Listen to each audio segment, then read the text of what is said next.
my oldest daughter, Katie. I am mama to the 9 that you saw in the picture. That was my oldest son's wedding. That was back in 2016. This is some more current pictures of the kids. This is my husband and I, my husband Ray, Ren, here's Katie, Shay, Rhett, Carly, Kyle, and Lindy, Christopher, and Kamryn, who are no longer with us. Lindy was 20 at the time of the crash. She was our memory maker. She videoed, photographed, and documented everything. Everyday life. Everyday life. It wasn't just big events like weddings and graduations and special events like that.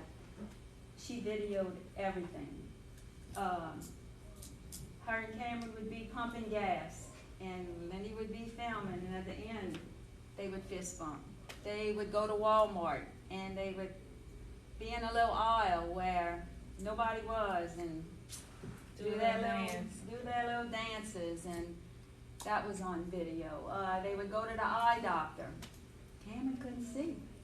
So Lindy's got her covering her eye, looking at the letters, and her caption reads, "This girl can't see with skeleton heads." I mean, she filmed everything. It is one of the things I am so thankful for, and one of the things that's just so heartbreaking, because we don't have those documentations of just what they did every day. She was a sophomore at Nichols. She was a extremely talented photographer. She had just landed her job, landed her little job at Nichols as the campus photographer. Oh, she was so excited. Unfortunately, that day never came. She never was able to get that job because of one man's decision. Her life was stolen. She loved life and loved it to the fullest. She just enjoyed, they were just getting ready to go to New York. I mean, her life was planned. She had visions, dreams, plans, just like y'all, every young person, of what they wanted to do with their life, and she was an amazing artist. She was just so talented in so many areas. She could have brought so much to this world. She had her trip planned to New York on January 6th. She never made it, so we got emails with her flight. "Hey, your flight's leaving. Your flight landed." Not her flight. She's gone. A drunk driver killed her. She never got to go see New York, and she was so excited about that trip. So, she was 20 years old. She'd come in from college. First place she'd come is sit on my lap. I would give anything. I mean, for months I looked through the door for her to come and sit on my lap. I just miss everything about her. Everything about her. Christopher was 17 at the time of the crash. He was striving to make a 32 on his ACT. His highest score was a 26. He said, "Mom, I have about 7 or 8 more times to take it." He said, I think I'll be able to do it. He was so driven. Every decision he made in his life, he considered how it would affect his future. He was going to be valedictorian of his class. He was an amazing athlete. We were on our way home from his basketball game when we crashed. He received the first team All-State basketball award that year. He also received the Golden Glove Award for baseball. He was an amazing athlete and just a brilliant student who had his future planned out meticulously. I don't think there was one person in this world that ever said anything negative about him. We called him the angel child because he was literally perfect. I can't think of anything he's ever done to upset one person. Just such a good boy. If I could say, Lord, I want a son, and I want him to be this, this, this, this, and this. When I tell you, Christopher checked every box. But the highest thing I can say about him, he had such integrity. If Christopher told you something, you can bank on it. And it's one of the things that I just love the most about him. He was just such a young man of integrity. He was truly a remarkable young man. He already had his college plans. He wanted to be a software engineer. Him and Marissa. Yeah. Him and his girlfriend had had plans. They were both going to Nichols. They knew what they were going for. They had all their plans Taken away by one man's decision. Now Marissa, who was also in the crash, she survived, is making her own college plan. She doesn't even know where to go. She has no motivation to do it anymore because her other half was stripped from her. So he was truly a remarkable young man. Kamryn was 15, y'all age. 41 days short of her 16th birthday. And counting down. 41 days short of getting her driver's license. She was so excited. She even had a little countdown calendar in her phone. She was the kindest person I have ever had the pleasure of being around. When she saw people hurting, oh, it broke her heart. When we would leave Walmart, sometimes, the little homeless people holding signs, and, oh, if I didn't have money in my purse, Mom, go to the money machine. Like, we have to help him. Like, he might be hungry. He might be this. She was so kind. Just the kindest soul, I tell you. It just broke her heart. And her and I got to spend a real good bit of time together while she had her permit, because she wanted to do a lot of practice driving, which I was thrilled, because the more practice that she would get, it helped me. And when I tell you, we drove around, and she had the most beautiful, beautiful singing voice. And I tell you, we'd ride all over, and she would sing and sing and sing, and I tell you, still today, they're not here. So a lot of times I drive alone.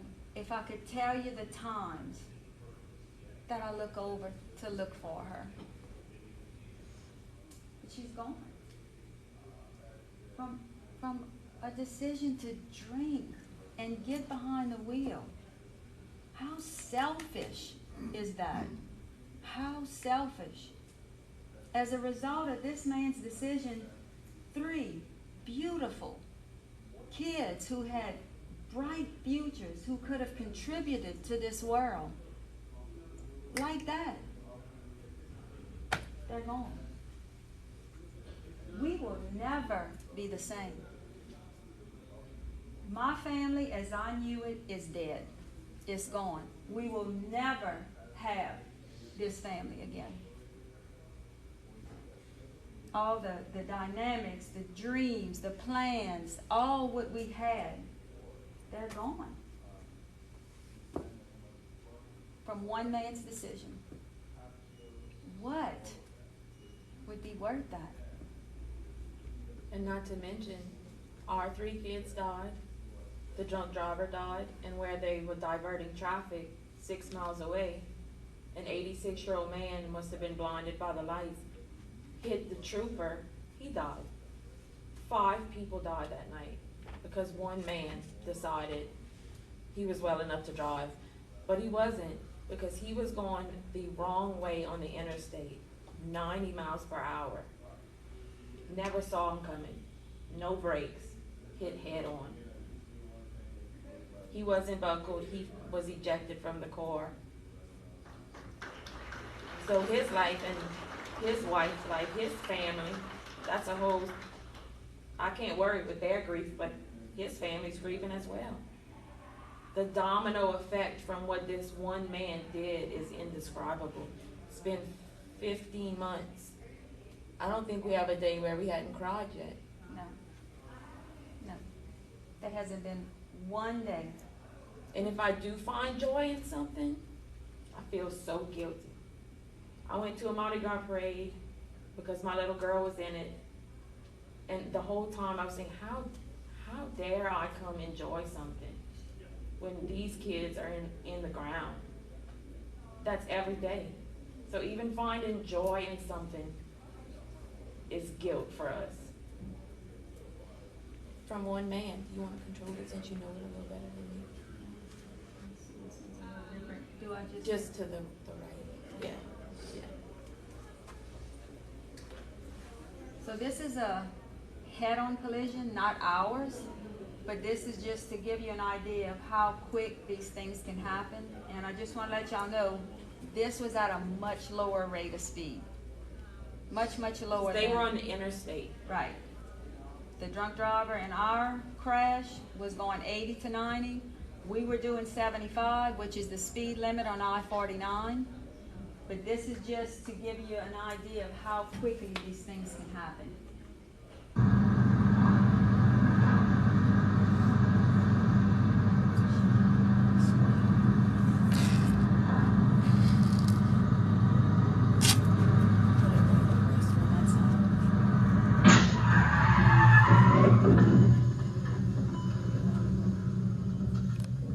So, I mean, these things happen real quickly. And just like ours, our crash happened at 9:01 p.m. It's dark. Lights can make you kind of see things differently, you know. But all it takes, a second to look down, a second to look at a text. It's quick, very, very quickly. So, And you know, a lot of people say, oh, it can happen to you. And you say, I know, but you know, in your mind, you have that protective thing, like, I know it can happen to me, but you really don't think it can. I thought that. I was thought the very same thing. guilty. Now, never, ever did I think this could ever happen to my family. We were just coming home from a basketball game. That's something y'all do all the time. We were just Stop that Subway. trying to get home. When you see the crash car, you'll see their Subway cups. My sister's gummy bears. Normal things. We were just a very average, normal family, going to a high school basketball game, just trying to get home.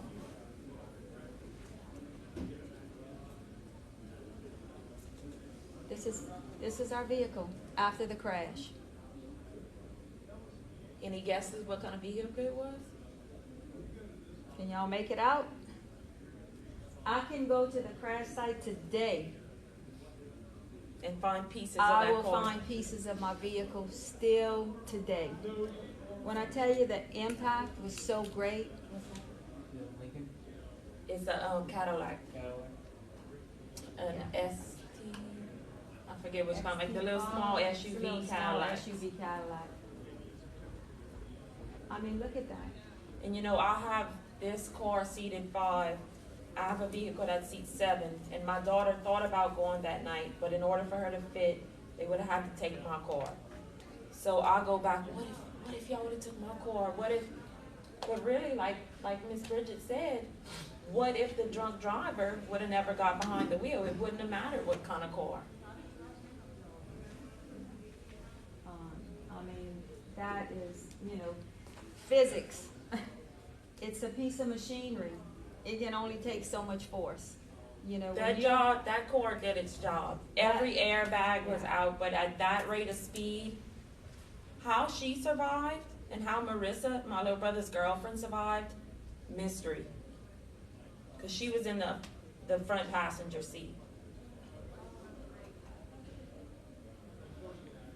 this is just on the scene that night. You can just see all the Airmen couldn't Airmen, fly that yeah. night. It was too foggy. Maybe if Airmen could have flown, I feel like my brother Christopher had a but good that's shot. but that's another what if. Another what if. He What lived if? 2 What hours if? and 6 minutes. If he would have made it, I don't know, but that's another what if that I'll No, always wonder about. Always goes back to a drunk driver choosing to get behind the wheel of a car and endanger innocent people's lives. And what they think happened was that he left the rest stop, merged on the wrong way and hit them. And when they found him, he was in his underwear. How drunk are you to be in your underwear driving a car? He was 3 times the legal limit in his underwear, going 80 to 90 miles an hour the wrong way down an interstate. But you don't even have to be that drunk to do this to a family. Right? It just goes to show the severity of this particular crash. Yeah, things need to be made up in your mind as far as, you know, from what I've been through personally. I mean, I know this isn't real life, but you don't need to drink to have a good time, you know. But if you do, there are so many things that can be done beforehand. Plans need to be made beforehand. I just told her back there, I said, you know, when I was a teenager drinking, I was so scared of her because she was strict back then. She's not strict now, but she was strict back then. I said, I would have rolled with someone drunk before I would have called you. That's crazy. But that's just what, So, I y'all promise you your parents would rather Yes. you call them don't than make me live a say life anything without I you. did. You know, I have a totally different outlook. Right, this was, I have Years aged and ago. matured, but have that conversation with your parents. Say, would you, you know, if I ever make a bad decision and I am faced with the decision, can I call you? Get all these questions answered. because there's also Now. the other side. What if you have a drink and you think you're okay to drive, and what if you do this to a family? Had this man lived, from what I hear, he wouldn't have been able to live with himself. I don't think he was an evil man. I don't think he woke up that morning and said, I think I'm gonna go kill 3 kids today. I don't think that's what his plans were. But without thinking ahead and thinking of consequences, that's what he did. And I don't think any of y'all in this room would be able to live with yourself killing one person, one child, much less 3 children. And it could happen to you. Because, you know, the mindset today is when people drink and drive, they don't want to get caught. That's kind of the main mindset reason that might change their mind. that people have. It's just, I don't want to get caught. But the mindset needs to be, I'm going to make arrangements because I don't want to kill innocent people or injure innocent people and ruin a family's life forever. When I tell you, every single area of our life has been affected by this. I went to my daughter's boyfriend's baseball game Friday, and the ballpark that he played at was a ballpark that Christopher played at many times. Whole game, me and her are holding back tears because here we are seeing all these young men playing baseball. That should be Christopher. I leave, I'm on my way home, I need gas, I stop at the gas station. A classmate of my sister Kamryn's pumping gas with her Jeep filled up with friends. My sister wanted that so bad. She never got to get her license. So that whole night, that's it, tears the rest of the night because it's not fair. And this is all the time. All the time. This is all the time. This is the car actually the night of the crash as well. Okay, do y'all see that little bit of purple? I just need to let y'all know, it took a long time for us to be able to watch this video. We opened it up in TJ Maxx. It was someone sent it to us. And when we realized that we can see my sister's dead body That's in this Lindy. vehicle, That's the purple is her arm. That is her in the car. she died instantly. She never had a chance sitting in the front seat. I mean, I'm telling y'all, this is real. It can happen to you. And you know, Lindy, Christopher, Kamryn, they can't tell what happened. Marissa was asleep. She has no recollection of the rest. Did my sister pick up her phone and answer a text? Which I have no idea. We'll never know. But it can happen that quick. That quick, because there were no brake marks. Neither one of them braked. So how didn't she? It was foggy. It was dark. Maybe she was paying attention. I don't know. But that's the other side of this. Lindy was bad for this. She would always, if somebody was crossing in Walmart, oh, well, I have the right of way. They got to stop. No, you have to worry about other people. Yeah, you have to because be you may be right, but you might be dead right. You have to be defensive because you don't know what the other people are doing. That's why you need to be paying attention constantly when you're on the road. And before y'all get in vehicles, there are decisions that have to be made that you do not sway from. It is literally a matter of life and death. You can be killed in a vehicle and you can kill someone. They are heavy pieces of equipment. And you have to make good decisions before you even get in a vehicle. As far as not being distracted, or definitely not drinking, or anything that would, enhance, distract your ability to drive. It happens quickly.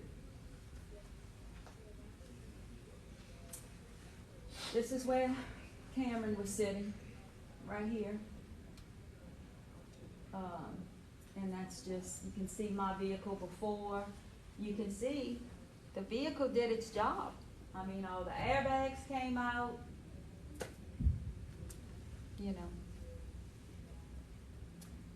They had to use the jaws of life to get my sister out. That's why half the front is missing. She was pinned.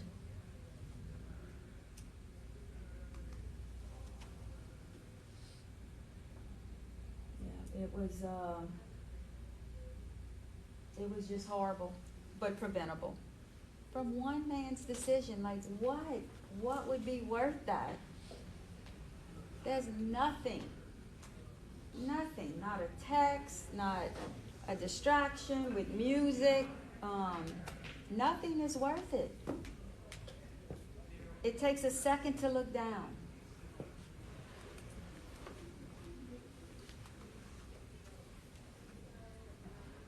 Just more pictures of the car.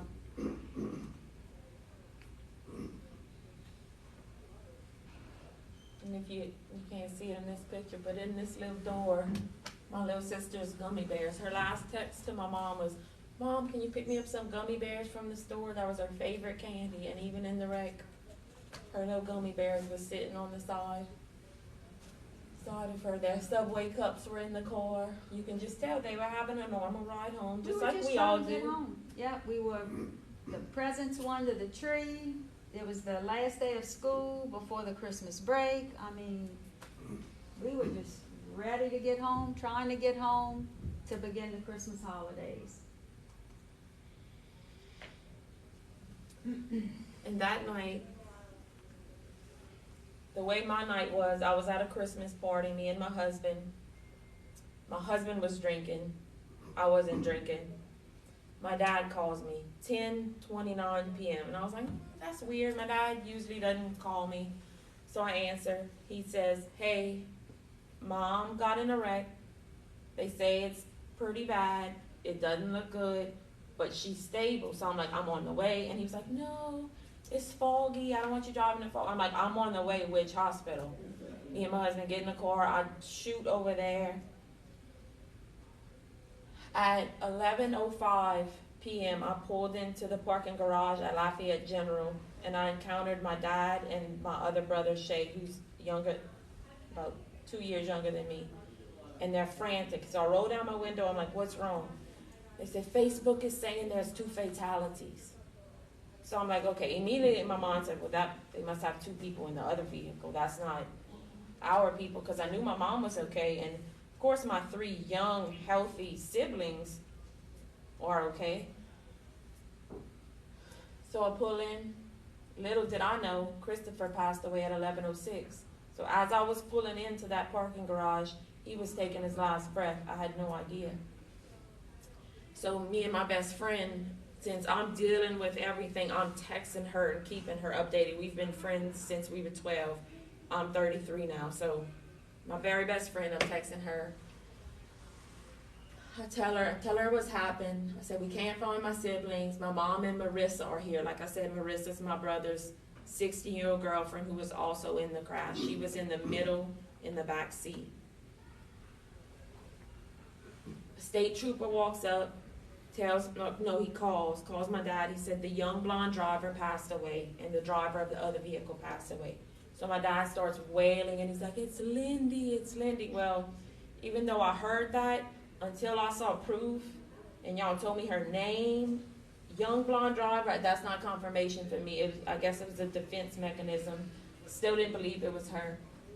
So I say, it's Lindy. She says, a fatality? Yeah. She says, oh my God, Katie, I'm so sorry. Said, Mom's ankles are broken. She's critical. Kamryn and Christopher are critical. They weren't critical. They were dead by this point. We think Lindy is gone, but no one can tell us shit. Only Marissa and my mom are at Lafayette General. So the state trooper that called my dad said, I think they might be at Opelousas because the crash was closest to Opelousas. Call there. I called there. They said, no, we don't have nobody by that name. My best friend, I'm not sure if it's included in these texts, but she was spitting out hospital names to me. Bunkie General, Opelousas, Lafayette, New Orleans. We thought maybe they were airlifted. I was calling every hospital, everybody. No. So Opelousas was the best we had. So my mother-in-law came. She picked me up. We were on the way to Opelousas. I said, let me try calling one more time. Called. I said, hey, I just called and asked if y'all had anybody by these names. I know y'all said no, but can y'all tell me if y'all have anyone that was in a car crash? She said, yes, you can come identify their body. I said, what do you mean identify? She said, you can come tell me if you know them. So I'm like, okay. So I said, just got to Opelousas General, no one here to check in, only talk to a security guard who's going to ask for a nurse. Whoever is here expired. The charge nurse met me out there and he said, okay, the young lady I have here is expired. He said, what does your sister look like? And I'm like, she has brown hair with blonde. And my husband's like, show him a picture. Show him a picture. He said, come with me. I knew. I said, whoever's here is expired. No identification, so they don't know who she is. She said, oh, Jesus, please no one we know. Because her 14-year-old niece got killed in a crash in April of that same year. This is now happening to us again. I said, it's Kamryn. I'm in the room with her. This part's hard for me to tell, but when I walked in that room, there's a white body bag, zipped up. It had only been 2 hours since the crash. Zipped up body bag. Doctor walks in, unzips it. I see my sister's face. And my sisters look alike. So I asked my mother, and I said, who is it? She said, it's Kamryn. So I called my dad. I said, Dad, it's Kamryn. It's not Lindy. Well, as broken as I am, I know Lindy and Christopher must be somewhere wondering, like, where is my mama? So I need to get to them. So I said, it's Kamryn, I'm in the room with her. Said, oh my God, passed, she's gone. She said, oh Jesus, wrap your arms around Katie, I'm so sorry. So then I'm telling my mother-in-law, I'm like, I have to find the other two. We have to find where they at. I have no idea where they at. So she asked the nurse, she said, sir, she said, can you please go make some phone calls? I know y'all have connections. Can you please help us find where these kids are? We have to get to him. So about 5 minutes passed. I'm just sitting with my sister who looks like she's sleeping. Doesn't look like anything happened to her. So I asked him, I said, are you sure y'all did everything? Nothing looks wrong with her. He said, by the time she got here, every limb was broken and there was nothing we could do. He said she didn't last long when she got here. So when he came back in, he said, I found a young gentleman. He said, he's in Bunkie. He's at Bunkie General. I think that's your brother. I said, oh, thank God he's okay. I said, well, I know he's not okay. I know he's critical. At least he's alive. He said, he's not. I'm sorry. I said, what? What do you mean? He said, and I said, well, what about my sister, Lindy? He said, she's still trapped in the corridor, still trying to get her out. I said, is she alive? He said, oh, no. So you mean to tell me I went from my mom, critical, stable, should make it, to my 3 siblings are dead? Just like that. Just like that. And we didn't know it was a drunk driver that night, but the nurses at the hospital told me they did smell alcohol, so it was likely suspected. And who drives the wrong way on the interstate? So just like that. So I said, oh my God, Christopher is going to. Oh my God, no. I said, they're all gone. She said, your family, every one of them? I said, only Dawn is alive. She said, oh my God, I'm so sorry. I said, I just identified Kamryn's body. I had to give him her name, date of birth, all of that. And he told me, you might want to go to Bunkie because they have him as John Doe. They don't know anything about him. You need to go identify him. So my mother-in-law had to bring us to Bunkie. It seemed like a 10-hour drive. Walking into that hospital, I cannot explain the numbness of knowing what I was about to go do. So a nurse led me to the back, and she opened the door, and I said, I can't go in. I saw his hair. I said, that's him. That's him. I said, I'll give you all your information. So I ended up taking a second, and I went in, and he had a breathing tube in his mouth. I could see his little teeth. He had the perfect teeth, just like everything else. He still had tubes. He hadn't been officially pronounced dead, so legally they can't remove tubing. They cleaned him up as best as he could. The only thing that looked wrong with him was his nose was purple. So I had to go back in an office and give his name and date of birth and all that information. And I mean, all this happened in a matter of hours.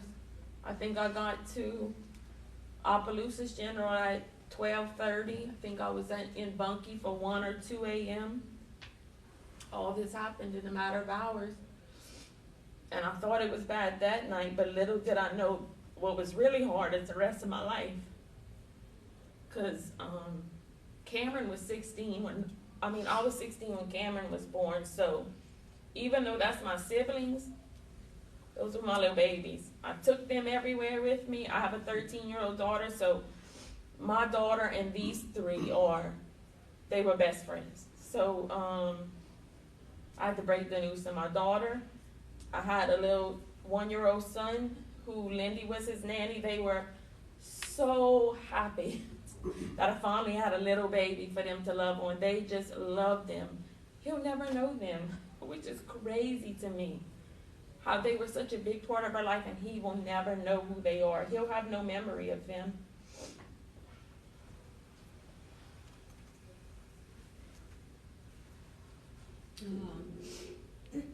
This is just some of my injuries. It tore both my carotid arteries. Which is usually fatal. Right. Right, Miss Bridget? Spleen laceration, collapsed lung, multiple rib fractures, many rib fractures, sternum fracture, wrist fracture, left ankle fracture, right tibia, fibula, and ankle fracture. My legs were broken really bad. I'm so thankful today that I can walk, because I was in a wheelchair for a long time. You know, this is bad, but it cannot compare to the broken heart that that'll be with me the rest of my life. You know, this stuff heals, but a broken heart, that's a tough thing to carry. And this is Marissa's injuries: left femur fracture, dislocated spine, C6, C7 disc bulge, left foot sprain, right hand fracture, C1 and C2 ligament strain, severe whiplash. Today, she's back playing softball and doing all the things that she did. Every now and then she'll have trouble with her leg, but for the most part, you know, she's young, she healed well.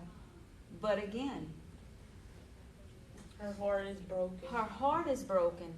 All her plans, all the dreams, that's all gone. And even though they were a young couple dating, they've been knowing each other since first grade. They've been in the same class with no more of a class in 15. They were going to get married. I'm telling you, they were going to get married. I know my son.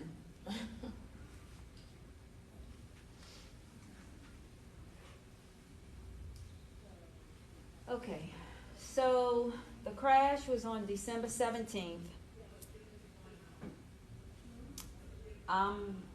ICU, out of it. So, Don't know.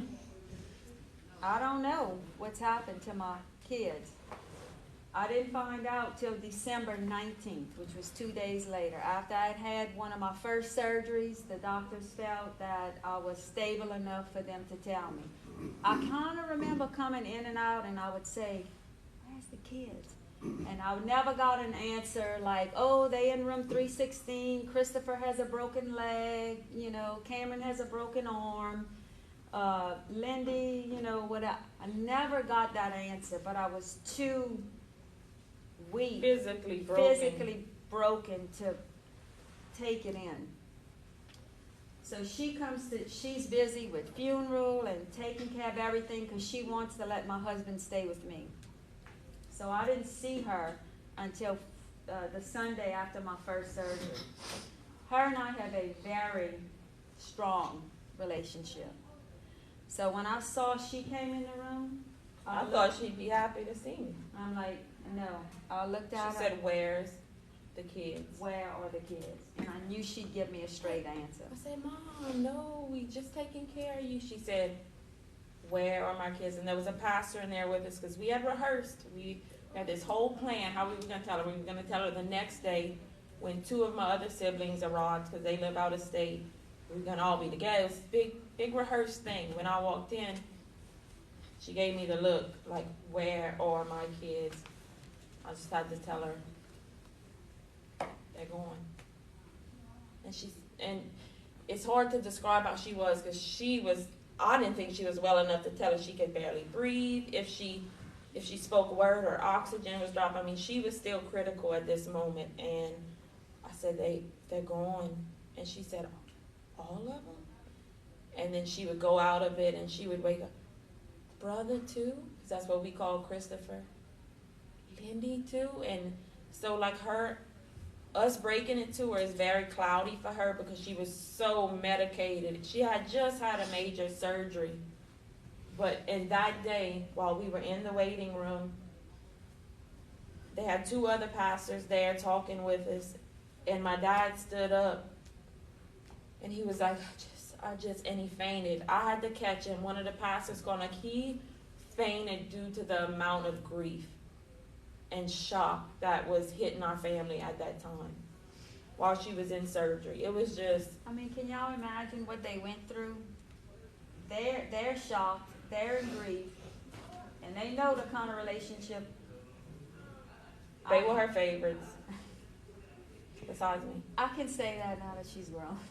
No, these kids were still living at home. I did life every day with them. They were my 3 babies. When I tell you I got to pour everything, every part of me, I poured into these kids. I loved them.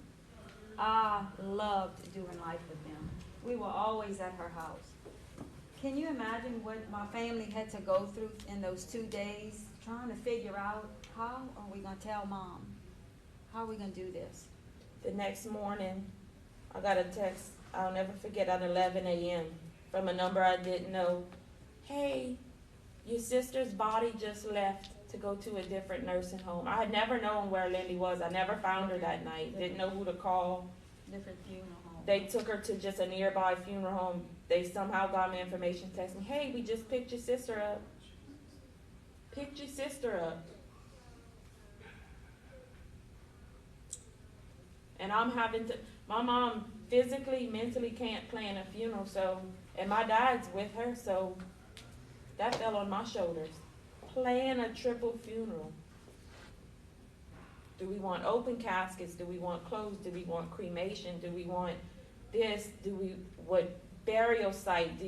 All this, and I'm having to make these decisions, hoping that would be what she wants. Pick out where they were going to be buried. Do we want them in the ground? Do we want them in a mausoleum? What all these things, while still trying to accept that this is real life.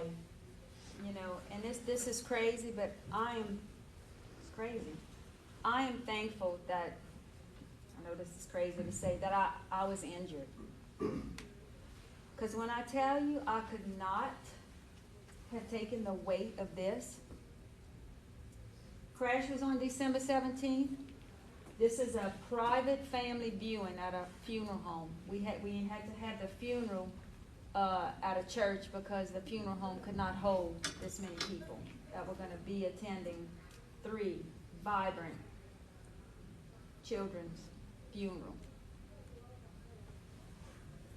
I could not have handled the weight. I will never forget that day. We went to the funeral home, the doors were closed, and to know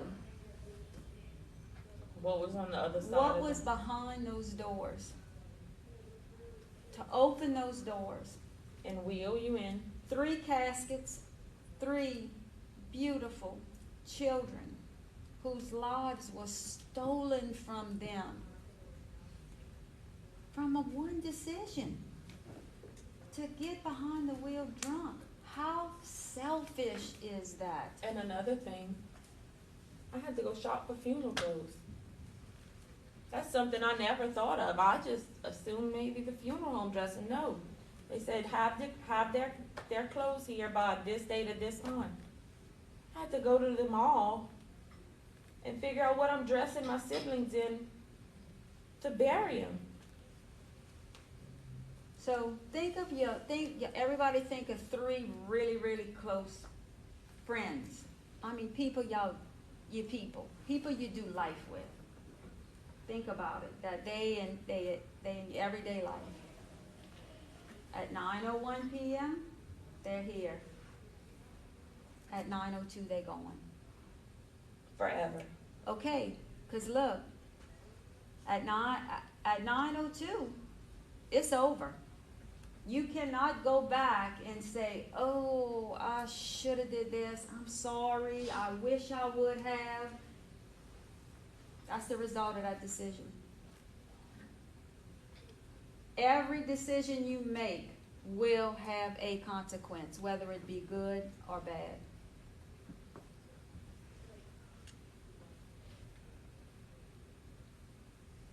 You know, okay, just think. There are 2 sides to this coin. The first one is you're the one who made the bad decision. You caused this. You caused this. I call it murder.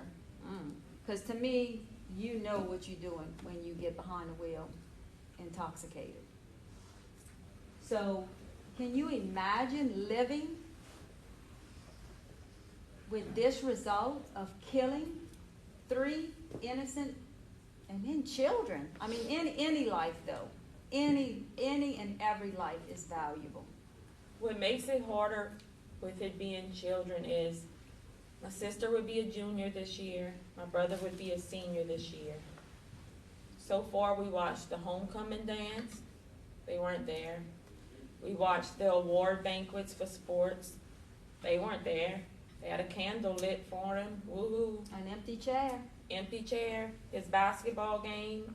They had senior night about 3 weeks ago. They have a chair for Christopher with his jersey on it, a little water bottle. That's what he gets now. His graduation.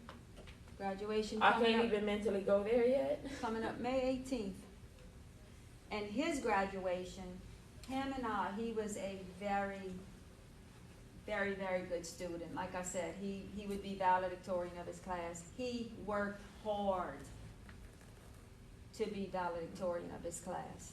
He told my mom, "Mom, I know these high school years are gonna go by so fast. I'm really embracing them. Like, I'm not anxious to graduate. I know this is like, once it's gone, it's gone. So I'm enjoying my high school years.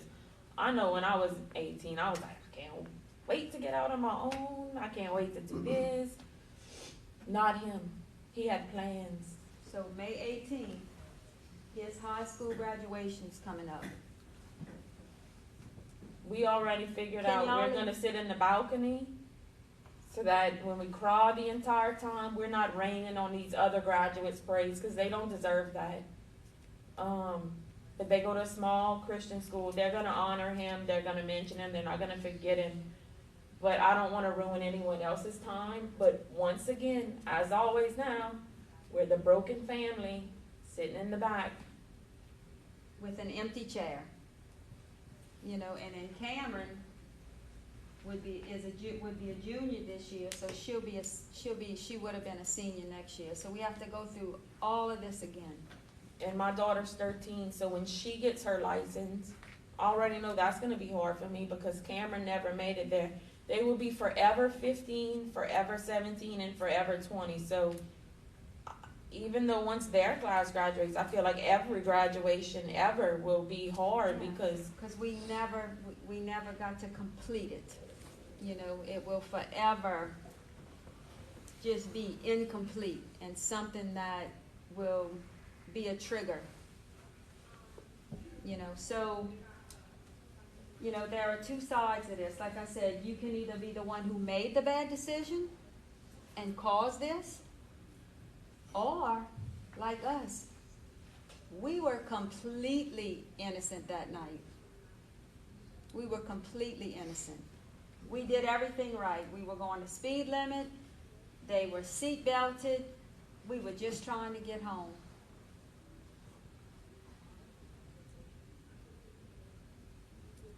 I know where they are, and I just want to tell you boys, you need to make sure that you are right with God every single day, because I'm telling you, you are not guaranteed tomorrow. On December 17, 2021, I never dreamed my kids would never see December 18th. If God is putting something on your heart, do not delay in doing it. Have integrity. Even if you're driving, y'all know what's right and what's wrong. It can happen in a split second where everything that you knew in your life is turned around and upside down. I mean, there is nothing worth this. Especially something that could have been avoided. This was this man's choice. Like I said, the mentality today is, do it. I'm just not. I don't want to get a DUI. Get caught. I don't want a DUI. I don't want to deal with the hassle. But what about this? Innocent people who are just trying to get home. You know, I go home now, my house is so quiet. I raised 9 kids. My house was never quiet. When I tell you the silence is so loud, I can't stand it. I miss the laughter. I mean, they cut up all the time. All the time. It's so heartbreaking. You know, I've had to retire from my injuries. I was a mail carrier. My legs can't hold up to that anymore. They were broken really, really bad. I'm just so thankful to be walking, but my legs are not the same. Empty nest. Went from having those kids in my house, nothing. When I tell you to go back in their rooms, there is no sign of life. Every day I live with this. Every day.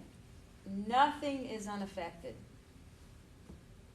I mean, can y'all think of anything that would be worth that? And another thing, if y'all are in a vehicle with someone and y'all have the slightest suspicion that they are not going to be driving safely, if they under the influence of something, maybe they just cutting up, maybe they just acting crazy, try to take the keys from them.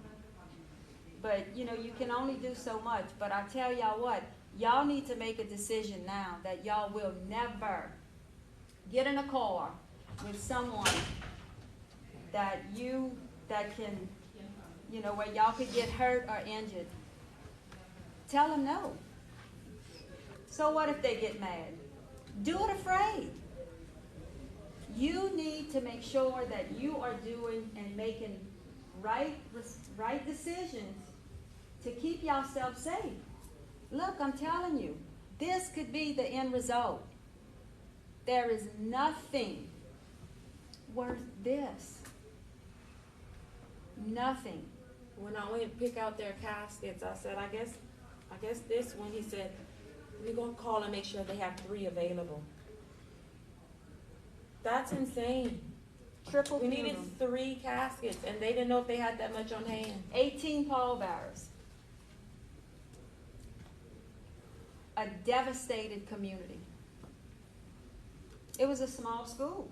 I think Christopher had, I don't know, 13 kids in his class. Kamryn might have had 15 kids in her class. You know, they've been together since 1st grade. Can you imagine, you know, the effects of that in a small school? So try, and it was a school event. So there are just, like I said, there are decisions that you need to make before you get in a car. Put that cell phone down. I'm sure y'all all have Life 360. Or if y'all don't, please talk to y'all parents about getting it. When mom calls, you don't have to answer it. You tell her, look at the location. If you don't answer, driving. Get all that straight before. Get it all situated. All those little things can save your life. Because I'm telling you, it happens that fast. Like I said, 9:01, we heading home. 9:02, our lives have changed forever.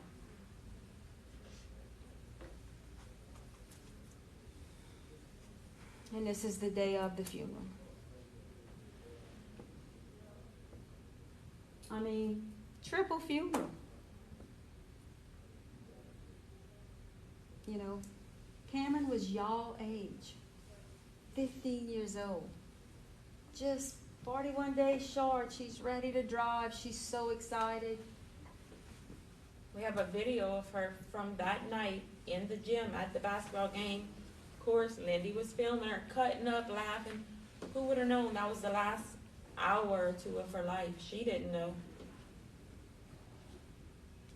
We have a picture of each one of them from that day. Never knew that was going to be the last picture they'd take, or that was the last day they'd be alive. My sister took pictures of my kids for Christmas on December 16th. I walked her to her car. My little 2-year-old hugged her bye. Never saw her again.